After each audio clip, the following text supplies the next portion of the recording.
It's winter time. It's time to winterize your W650. So here's my step-by-step guide on what to do and what I do. I took the steps partially from the manual, user manual, and partially from basically my own kind of experience with other bikes. So first of all, you need to drain the tank. So how you do that is basically there is a petcock here. I'll show you. Looks like this. This is how it looks like. And those two are inside the tank. So basically you put this lever here down. This will bypass this little vacuum valve and let the gas drain directly from this pipe. So what I do is, what I did to drain, I just had, like this kind of hose, and I connected it. And then the other end went into the gas tank. So once all of the gas is drained, and you have to lift the tank because some gas is still in the tank even after it stops flowing. So what I did is, the next step is to remove the tank. So first, obviously, this one is attached in there. So you need to disconnect this hose. This is the vacuum hose. Disconnect obviously this hose too, which is, in my case, this guy here. It has a little filter that I put there. This little hose. And that's the vacuum hose right there. You disconnect those. Then on the other side, there are two hoses. One, I marked it as the one closer to the air filter, and the second one. So two hoses. Once you lift the tank, you will be able to disconnect those. Okay. Then you basically lift the tank. I was able to do it by myself, but once you lift the tank, you proceed to drain the remaining gas inside, just using the same technique, lifting the tank, tilting it, and making sure that everything is removed as much as possible. Obviously, some little bits and pieces of gas are still there. Anyway, so you kind of, how you remove the tank is, there's only two bolts holding it right there. So you lift the seat, remove those bolts, and then on this side, I'm holding the camera with one hand, just a sec. So the other side, you see those round rubber mounts from both sides? They're holding essentially the tank. And let me just put it down. So underneath the tank, here they are. Do you see? Those are the things. See that how they're holding it? So you slide it on those mounts on both sides. Kind of slide it at an angle. Don't worry about the black paint. This is not a paint. This is like a asphalt type of spray that inhibits rust, like undercoating basically. There was rusty spots, and I attempted to close them, but as you can see the rust, I need to do it again, I guess. Anyway, then the second step is to remove the petcock. There's only two bolts holding it, and you have to be very careful with these bolts. The torque on these bolts are 2.5 Newton meters only. 2.5. That's very light. Do not over tighten like I did. I almost stripped the thread, and if you strip the threads, it's horror. It's a horror story. Don't do that. 2.5, basically hand tight. 2.5 Newton meters. That's it. This is about the tank.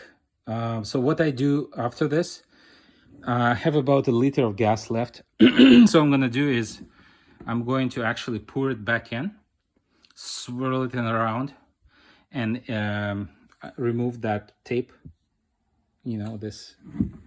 This tape over here, and let swirl it around nicely, and then remove you know, the sand and the rust that's on the bottom of the tank. Just do that, you know, pour it in a bucket, you know, then close the tape, pour it again, swirl it around, pour it out in the bucket, and do this several times, every time filtering the gas, obviously, through something, you know, like a little filter. And then so that you pour a, you know, relatively clean gas in. Anyway, the point is that you swirl it around and you do it until no more rust is coming out of there. Then, after that's done, you put the petcock. So what I do is with the petcock, I inspect it. So I've inserted this plastic filter here. It was not there when I just first disassembled it. Look at that rust on the bottom. See that rust? See here? Look at that. See that? All of that pieces of rust are there. So I will take the I will not take the carb cleaner, because carb cleaner will eat away at this rubber gasket here. So I'll just take a contact cleaner. Yeah, I'll just take the contact cleaner and very carefully clean this from rust. These little rusty pieces are in between there. Then I will proceed to remove these two screws.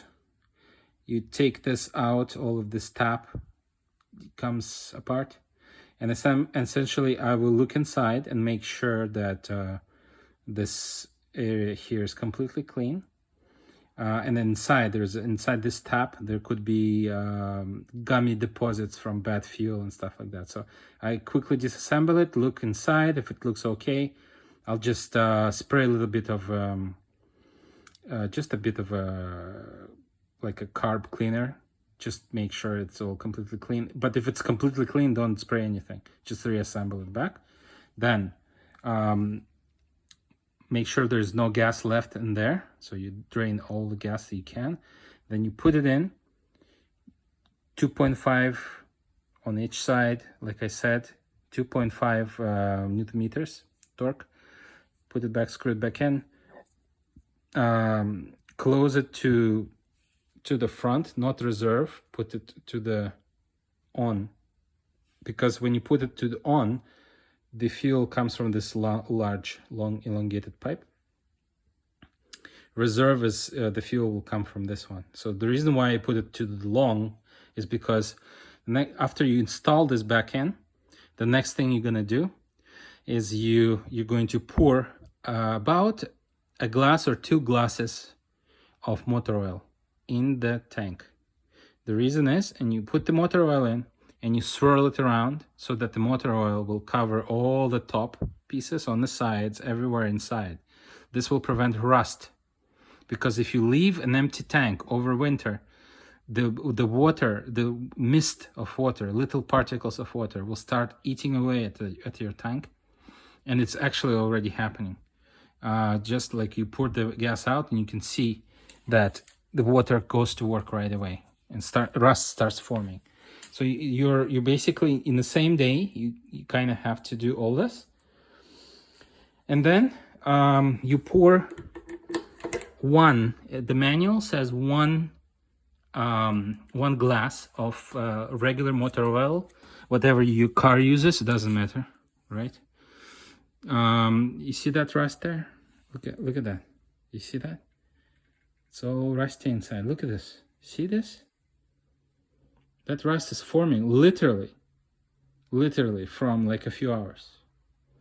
So ideally you would need to clean this tank. Last year I actually cleaned it, but you pour vinegar, regular vinegar, into the tank, let it stand for 24 hours, pour it out, and then pour, clean it very, very nicely, and then pour some baking soda into it with water, and making sure that it counteracts the vinegar. I didn't do that, and this happened. You have to use baking soda to neutralize the acid. Vinegar is an acid, so you kind of, after you pour the vinegar out, pour some, use a garden hose to clear out the vinegar as much as possible.